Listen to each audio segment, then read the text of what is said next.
Le film dit simplement, cette question est légitime. Comment se fait-il qu'il n'y ait pas de débat public? Et pourquoi elle est légitime? Parce que la géo-ingénierie, elle est déjà sur le bureau, comment dire, du GIEC, du Groupement international des experts climatiques, et ça a été caché au public. Ce qui est curieux, c'est que moi qui n'étais pas du tout du milieu, quand j'ai été chercher les informations sur Internet, je les ai trouvées. N'importe qui peut les trouver. Et pourtant, la presse n'en parle pas. Je pense qu'avec l'observation, et on dit que les traînées d'avion, effectivement, c'est pas assez factuel, c'est pas une preuve. Oui. Mais ça fait partie de l'observation. Et normalement, dans les choses scientifiques, on tient quand même compte de l'observation.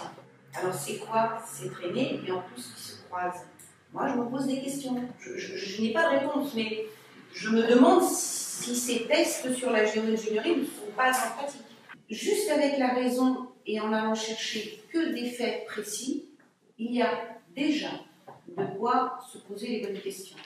Et le but, c'est de déclencher un questionnement. Ce sont les grands leviers. C'est eux qui financent. C'est eux qui financent. Et donc, eux sont...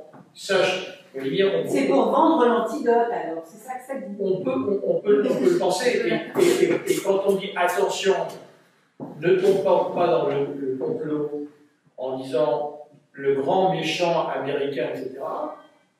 Parce qu'aujourd'hui, qui rachète Monsanto? C'est Bayer.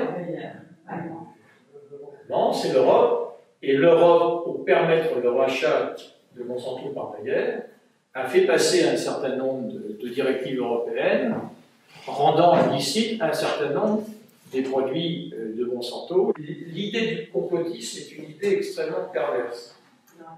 Et on voit bien que ceux qui sont en train de financer les algorithmes les plus dangereux, c'est curieux, ce sont ceux qui financent la géo-ingénierie, qui rachètent, comment dire, les agences climatiques. Qui s'est aperçu en France que la météo, qui s'appelle plus météo, c'était pas la météo nationale.